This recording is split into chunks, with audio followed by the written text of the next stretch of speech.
तो भैया से कह सब्र रखे, सब ठीक हो जाएगा। अरे तू ही कहना।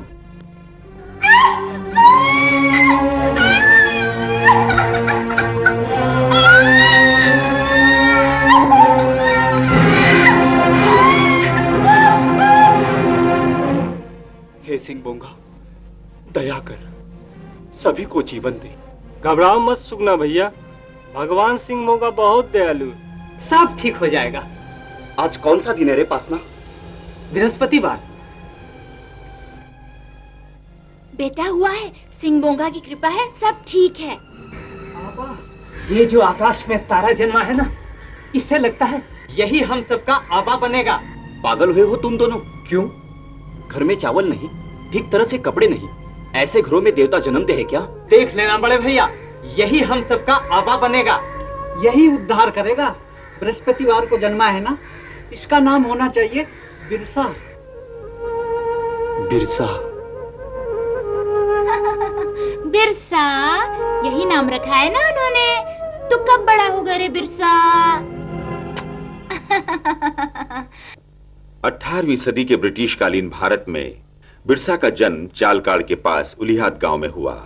उस बालक के रूप में विदेशी दास्ता की जंजीरों में जकड़े भारत के उराव, मुंडा और खड़ी आदिवासियों ने अपना आबा यानी उद्धारक पा लिया। पिता सुगना मुंडा ने दरिद्रता से तंग आकर बालक बिरसा को उसकी मौसी के यहाँ भेज दिया। वो बांसुरी बहुत सुरीली बजाता था। संगीत की तन्मयता में बिरसा इतना खोया रहता कि उसे काम की सुध-बुध भी न रहती। नतीजतन एक दिन मौसी ने उसकी बहुत पिटाई की। डर कर बिरसा भागा हुआ पिता के पास पहुंचा। पिता ने उसे पास के गांव में रिश्तेदारों के यहाँ पहुंचा दिया, जहां वो सालगा नामक गांव में जयपाल नाग की पाठशाला में लोअर परीक्षा पास करके चाईबासा के लूथरन मिशन में भेजा गया। मिशन के स्कूल में पढ़ाई करते हुए बिरसा को भारतीय दास्ता, दरिद्रता और अनेक अन्य दुखों के असली कारणों का ज्ञान हुआ। बिरसा ने शोषण के अनेक दर्दनाक दृश्य देखे। बिरसा जहां जिस ओर जाता, उसे बनवासी क्षेत्र के हर गांव में भय, आतंक और दरिद्रता देखने को मिलती।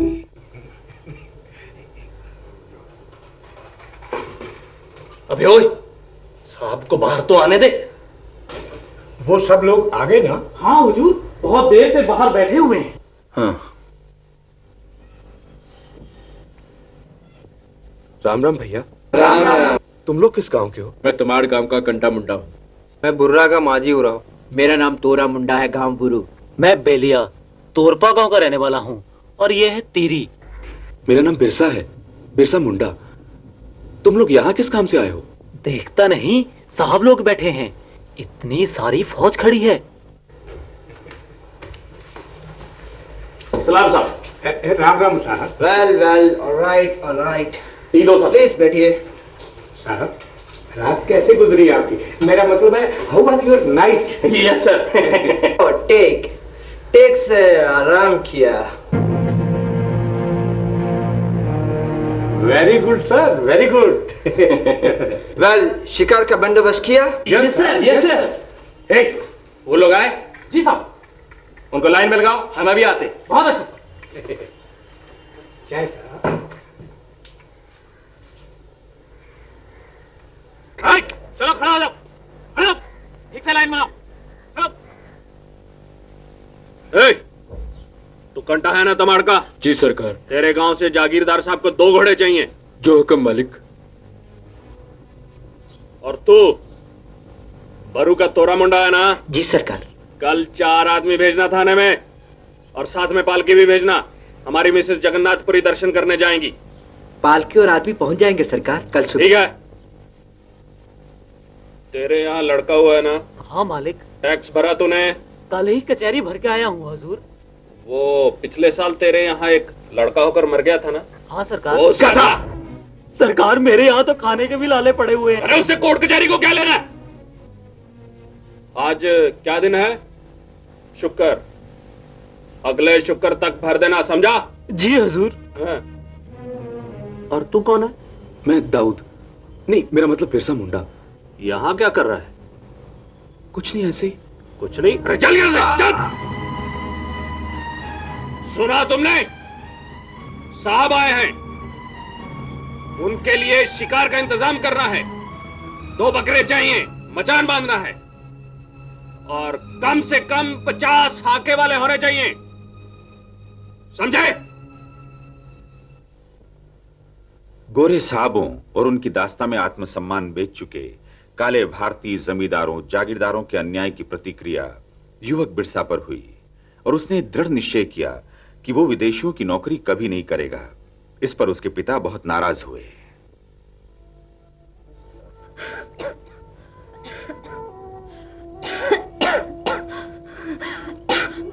बिरसा!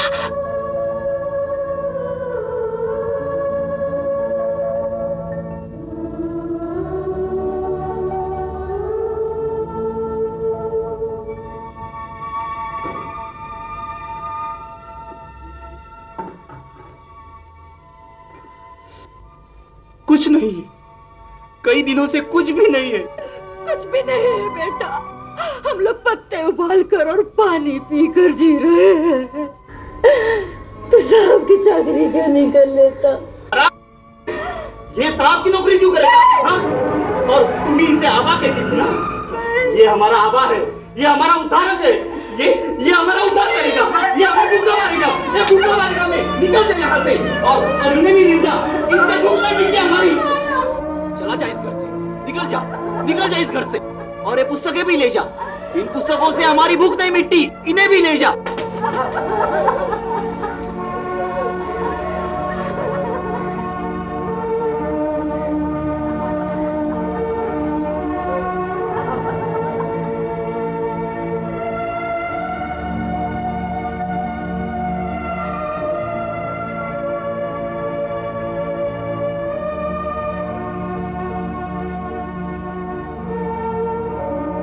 ये हालत सिर्फ बिरसा के घर की नहीं, हर आदिवासी घर की थी। उनकी जो सदियों से जमीन, फसलों और अपने गांवों के मालिक आप थे, पर ईस्ट इंडिया कंपनी ने उन्हें नष्ट कर जमींदार, जागीरदार, जज, कचहरी, जंगल के ठेकेदार और दलाल उन पर लाद दिए। बनवासी अपनी जमीन पर मालिक से नौकर हो गया। वो बेबसी, भूख, अंधविश्वासों और दमन के कारण एक सहमी, लाचार जिंदगी जीने लगा।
अरे गेती फावड़ा कहाँ गए? वो तो वहीं छूट गए। अरे चल लेके आ।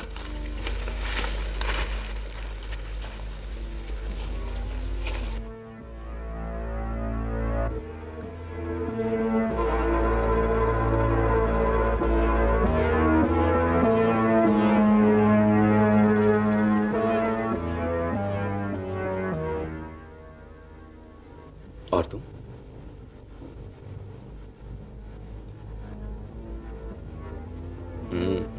पेट भर के खाना। हाँ, लीजिए बाबा। बस बिरसा, बहुत दिनों के बाद ऐसा खाना मिल रहा है। लो माँ। बेटा, ये खाना तू कहाँ से लाया? भगवान सिंह बोंगा ने जिंदा आदमियों को ना मरने के लिए दिया है माँ। वो ईश्वर है, बड़ा दयालु है वो। ना, ये पाप मत करना, ये खाना मत खाना। कैसा बाप रे दाना? पहले पूछो बिरसा से, कहां से लाया सब? क्या बेचा इसने? बोल रहे बिरसा, ये दाल, ये चावल, नमक कहां से लाया? ये सब सोचने की क्या जरूरत है? क्यों नहीं? क्या कहानी की कब्र खोद कर उसके गहने नहीं लाया तू? बोल। मुर्दे का धन। हाँ, मुर्दों का धन ही लाया हूं मैं, क्योंकि मुर्दों को ना धन की जरूरत होती, ना ही उन्हें भूख लगती है। भूख जिंदा लोगों को लगती है, इसलिए धन भी होनी चाहिए। सब लोग फेंको इसे, ये पागल ही नहीं नीच भी हो चुका है। अरे मेरा खून, इसने मुझे तेजी मुर्दे की जीव ढल के ला दी, बर्बाद कर दी मुझे, बर्बाद कर दिया मुझे। छोड़ो मुझे, निकल जाओ मेरे घर से, निकल जाओ, निकल जाओ मेरे घर से, निकल जाओ, चला जाए इस घर से, वापस मुंह मत दिखाना, निकल जाओ, निकल जाओ इस घर से, निकल जाओ इस घर से।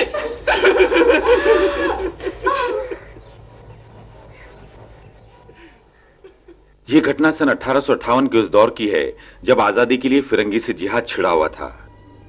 बिरसा ने इसी समय में आदिवासी क्षेत्र के विभिन्न स्थानों की लगातार यात्राएं की, अपनी देश और जाति भाइयों की बेबसी का रहस्य समझा, आपसी फूट, गरीबी और जन संगठन का अभाव पाया।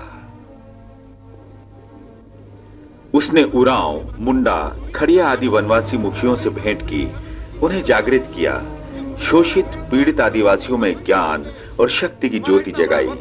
बिरसा भूखा प्यासा अनेक दिन जंगलों में ही काटता रहा। जहां जो प्राकृतिक चीजें उपलब्ध हो जाती उनसे भूख मिटा लेता, किंतु अपना जागृति अभियान चलाए रखता। बोलिए भारत माता की जय, भारत माता की जय, भारत माता की जय, भारत माता की जय, भारत माता की जय।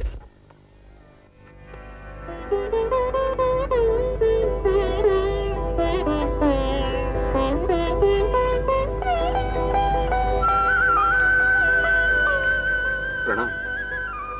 पर आप? मेरा नाम आनंद पांडे, बंद गांव के जमींदार मनमोहन सिंह का मुंशी हूँ। तुम कौन हो बेटे? जी मैं बिरसा मुंडा। बिरसा मुंडा नाम सुना है तुम्हारा? इधर तुम ही गांव-गांव में आदिवासियों से मिल रहे हो ना? हाँ महाराज। तुम्हें लेकर मेरे यहाँ आने वाले लोग अक्सर बातें करते हैं। आओ मेरे साथ, यहाँ नीचे मेरा घर है। पर महाराज आप? आओ, पहले हाथ मुंह धो, बाद में बातें करेंगे। पंडित जी डरो मत, तुम फिरंगियों से आजादी चाहते हो ना? आजादी चाहता तो हूँ महाराज, पर मैं भी चाहता हूँ, लेकिन आजादी उस तरह नहीं मिलेगी जिस तरह तुम समझते हो। आओ, आजादी जरूर मिलेगी, मगर उससे पहले तुम्हें बहुत कुछ करना होगा। आओ।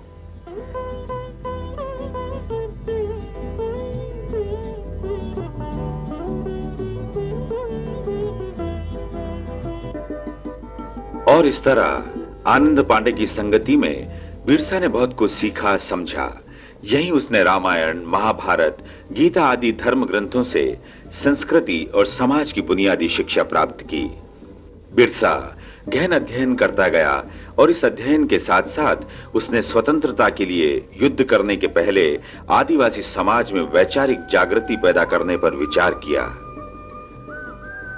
बिरसा ने भारतीय धर्म ग्रंथों और दर्शन के अध्ययन के अतिरिक्त आयुर्वेदिक ज्ञान भी प्राप्त किया। वो दिन रात वनों में घूमकर जड़ी बूटियां इकट्ठी करता, उनकी औषधियों को लेकर खोज करता और आवश्यकता पड़ने पर प्रयोग भी करता। कहते हैं कि बिरसा ने आश्चर्यजनक बुद्धि कौशल और श्रम से औषधि विज्ञान में प्रगति की। वो बड़ी से बड़ी और पुरानी बीमारियों का इलाज करने की क्षमता प्राप्त कर चुका था।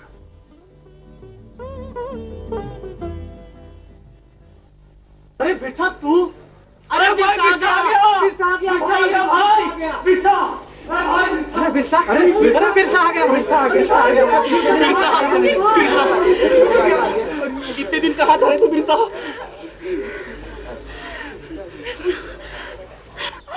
मेरा बेटा आ गया। बिरसा, तेरा माथा कितना चमक रहा है रे। माँ, मैंने भगवान सिंह बोंगा के दर्शन किए। सिंह बोंगा की जय हो। सच कैसा चमकता है तेरा चेहरा बिरसा। कुछ कहा तुझे सिंह बोंगा ने बिरसा? हाँ बाबा, उसने कहा कि कैसा भी रोगी हो अब मैं उसे ठीक कर सकता हूं। उसने मुझे हुक्म दिया है कि मैं मुंडाओं को फिरंगियों, जमींदारों और जागीरदारों से आजाद करवा दूं। सिंह बोगा, तू बड़ा दयालु है। सुनो, सब ध्यान से सुनो। सिंह बोंगा ने कहा है कि अब मुंडा लोग कंपनी सरकार का हुक्म ना माने, पुलिस, मैजिस्ट्रेट साहब जागीरदार की बेगार ना करें। और अब अगर किसी ने ऐसा किया तो सिंह बोंगा उस पर नाराज होगा, उसका कोप होगा सब पर। नहीं करेंगे, आज से बेगार बिल्कुल नहीं करेंगे। बिल्कुल, हम सिंह बोगा को नाराज नहीं कर सकते। बिल्कुल नहीं कर सकते। बिरसा के मुंह से भगवान सिंह बोगा ही बोल रहे हैं। तब भगवान की तरफ से मैं आपसे कुछ वचन लेता हूं। क्या चाहिए? सिंह बोंगा एक है और वो दिव्य प्रकाश के रूप में दिखता है। वही सभी को बनाता है, पालता है और समाप्त कर देता है। सिंह बोंगा ही हमारा संरक्षक है, यह याद रखो। याद रहेगा। और यह भी याद रखो कि भूत प्रेत नहीं होते, उन्हें मत मानो। अनेक देवताओं की पूजा मत करो, सिर्फ सिंह बोंगा को पूजो। सिंह बोगा की ही पूजा करेंगे।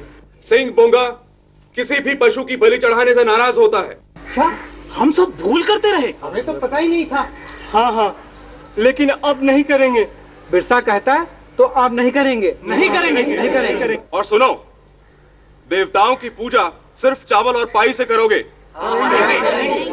और कसम लो कि गाय की सेवा करोगे, सब पशु प्राणियों पर दया रखोगे। कसम लेते हैं। सदा शाकाहारी भोजन करोगे, मांस नहीं खाओगे, नहीं खाएंगे, मदिरा पान नहीं करोगे। सिंह बोगा कहता है तो नहीं करेंगे। तुम लोग अपने अपने घर साफ सुथरे रखोगे, सादा कपड़े पहनोगे, शुद्धता के लिए घर पर सफेद झंडी लहराओगे, बड़े बूढ़ों का आदर करोगे और अपने घर में एक तुलसी का पौधा जरूर लगाओगे। ना कभी झूठ बोलोगे और ना कभी चोरी करोगे। ऐसा ही होगा बिरसा, अब हम सब ऐसा ही करेंगे। ऐसा ही करेंगे। एकजुट रहोगे और कभी आपस में लड़ोगे नहीं, और अपने फैसले हमेशा पंचायत से ही करवाओगे। फैसले तो पंचायत से ही होने चाहिए। पवित्र यज्ञोपवीत पहनोगे और सदा नहाकर ही भोजन करोगे। नहाना तो चाहिए ही। हर बृहस्पतिवार को छुट्टी रखोगे और अपना समय जप और ध्यान में बिताओगे। ऐसा ही होगा। तब एक दिन तुम जरूर फिरंगियों की कैद से आजाद हो जाओगे। बस थोड़े दिन इंतजार करना होगा। बिरसा में उनके भगवान सिंह बोंगा की तरह अनेक अद्भुत शक्तियां आ गई। बिरसा के पास दूर दूर आदिवासी गांवों से लोग आने लगे, रोगी, पीड़ित और लाचार। वो उन्हें दवाएं देता, उनकी जांच परख करता और फिर ये औषधियां आश्चर्यजनक प्रभाव दिखाकर रोगियों को ठीक कर देती। छोटा नागपुर क्षेत्र के दूर दराज गांवों से हजारों की तादाद में लोग उसके पास आने लगे थे, कोई इलाज कराने, कोई दर्शन करने।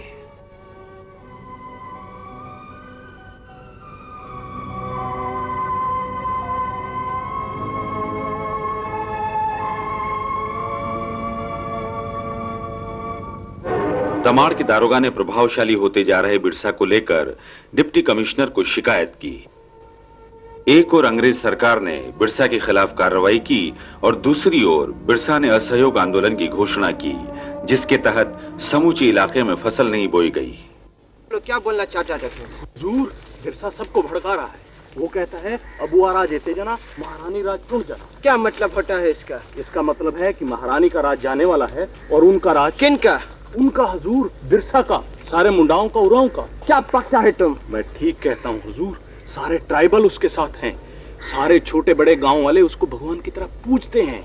उसने अंग्रेजी राज के खिलाफ सबको भड़का रखा है और सारे इलाके में उसने हिंदू कायदे कानून लागू कर दिए हैं। वो सन्यासियों की तरह रहता है और बीमारियों का इलाज करता है। यू मीन डॉक्टर है बिरसा? डॉक्टर तो नहीं है, पर इलाज कर लेता है। ठीक है, हम एक्शन लेगा। बिरसा के सैनिक मुख्यालय डुम्बारी बुरू पर अंग्रेजों ने जबरदस्त आक्रमण किया। हजारों आदिवासी स्त्री, पुरुष और बच्चे मारे गए, पर बिरसा निकल गया।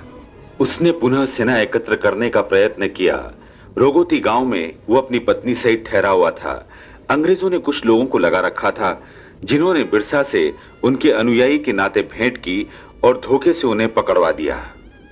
बाद में बिरसा को रांची ले जाया गया और उन्हें व उनके अन्य 80 साथियों को जेल में डाल दिया गया। मृत्यु पूर्व बिरसा को अंग्रेजों ने अपनी स्वतंत्रता की मांग से अलग होकर अनेक आकर्षण दिए थे, पर बिरसा ने उन्हें ठुकरा दिया। उन्हें जमींदारी, विशाल मात्रा में धन संपत्ति देने का प्रलोभन भी दिया गया था, किंतु देशभक्त बिरसा भगवान ने अंतिम श्वास तक केवल आजादी की लड़ाई लड़ी। वो सिर्फ अपनी माटी, धर्म और संस्कृति के प्रति समर्पित रहे। कुछ ही समय बाद अंग्रेज सरकार ने घोषणा की कि बिरसा का निधन हो गया है। मौत का कारण हैजा प्रचारित किया गया, पर कुछ सूत्रों के अनुसार शक्तिशाली बिरसा को धीमे धीमे जहर देकर मारा गया था।